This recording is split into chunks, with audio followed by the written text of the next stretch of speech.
Boa noite, meu nome é Gleci. Boa noite, meu nome é Maikele.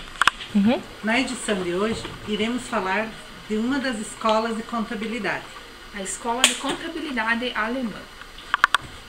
A escola alemã surge em 1919 com a publicação do livro Schumalenbach sobre balanço dinâmico. Foi uma das mais fecundas em termos de doutrinamento. Vários foram os autores que contribuíram para o desenvolvimento. Entre os principais destacam-se Schumalenbach, Schmidt, Goldberg, Schardt e Gutenberg.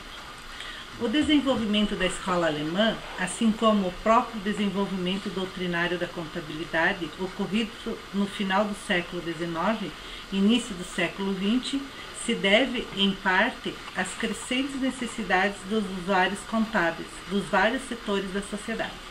Alguns fatores que contribuíram para essa evolução foram o desenvolvimento dos mercados financeiros, a aceleração crescente da concentração das companhias e a expansão dos grupos empresariais, as crises sociais dos períodos de guerra e pós-guerra. A escola alemã se concentrou no estudo de duas disciplinas. A primeira é a disciplina da economia da empresa. Essa disciplina estuda a constituição e a vida das empresas, determina seus princípios de gerenciamento. As correntes doutrinárias dessa disciplina foram Smalenbach, onde as explorações desempenham uma função social que deve ser informada pelo proveito da sociedade. A próxima corrente doutrinária é de Schardt e Niklisch. Eles diziam que a exploração deve servir à sociedade, deve ser apurado o que deveria ocorrer e não o que já ocorreu. Segundo eles, o que realmente importa é o público satisfeito e os empregados ganhando bons salários. A próxima corrente doutrinária é a de Riger, onde cada entidade deve buscar o ganho monetário, pois o importante é a rentabilidade do capital próprio. E a última é a de Gutenberg.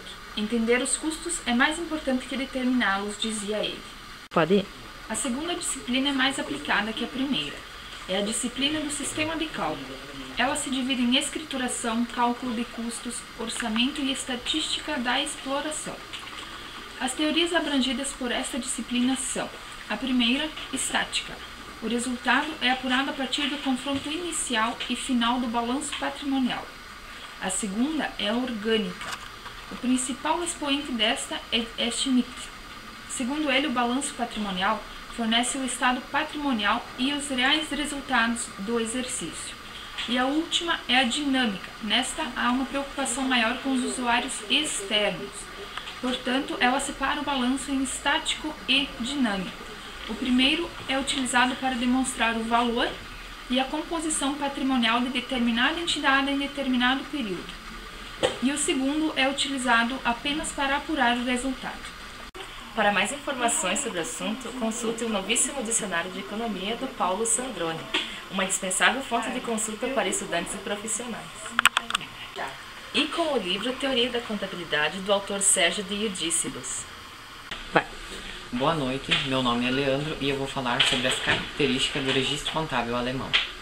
A conta ganhos e perdas tem como base de apuração os rendimentos e encargos.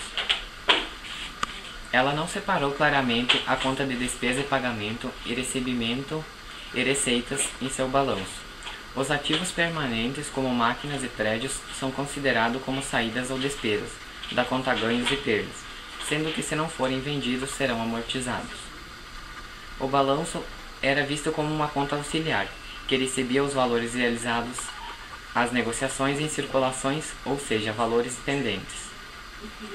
E por fim, a contabilidade alemã foi a primeira a diferenciar a DRE do seu balanço patrimonial. Boa noite, meu nome é Luciana e vou apresentar algumas curiosidades sobre a Escola Contábil Alemã. Dentre das grandes realizações da escola alemã foram a contabilidade a nível de preços, cujo objetivo era ajustar o custo original pelo valor médio do índice geral de preços ou pelo padrão de ouro, avaliados por valor de volumes propostos por Schmidt.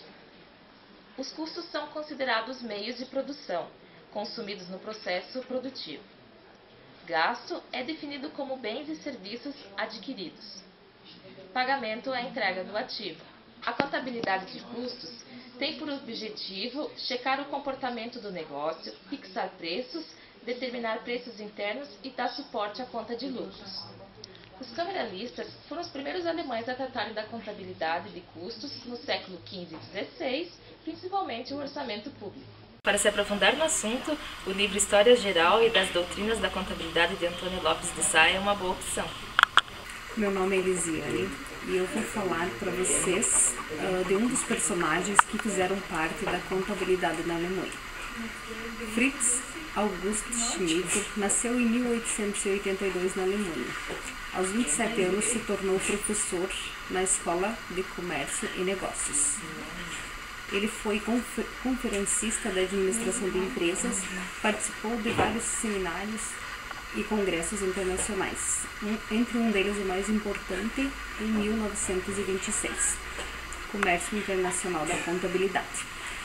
Schmidt foi considerado um líder intelectual dos teoristas que advogavam na época. Ele escreveu 16 livros e publicou mais de 120 artigos que falavam de assuntos variados, sendo que o mais importante falava sobre bolsa de valores, práticas bancárias, contabilidade e economia. Um dos maiores problemas enfrentados pelos críticos em relação ao seu trabalho foi a barreira da língua, pois seus estudos foram escritos em alemão. As ideias de Schmidt sobre contabilidade o colocaram como um dos principais pensadores contábeis do século XX. Boa noite, eu me chamo Gilvan e hoje eu vou falar sobre Eugen Schmallenberg. Eugen Schmallenberg nasceu no dia 20 de agosto de 1873, no subúrbio de Hausen, na Alemanha. Teve seus primeiros contatos com a contabilidade muito cedo, pois seu pai era dono de uma pequena fábrica de ferro. Em 1898, com 25 anos, ele foi aceito no Colégio Comercial de Leipzig. Concluiu seus estudos em 1900, com uma excelente aprovação, e iniciou sua formação acadêmica em Economia Nacional, na Universidade de Leipzig. Seu orientador, Karl Busch, o convenceu a ir para a Escola de Comércio de Colônia, aonde conseguiu grande sucesso ao apresentar sua monografia intitulada A Representação do Comportamento dos Negócios pela Contabilidade. Em 1906, tornou-se professor da universidade. Além de professor, ele desenvolvia várias outras atividades, tais como editor de uma revista, pesquisador, gerenciador de empresas e auditor. Na década de 20, houve um grande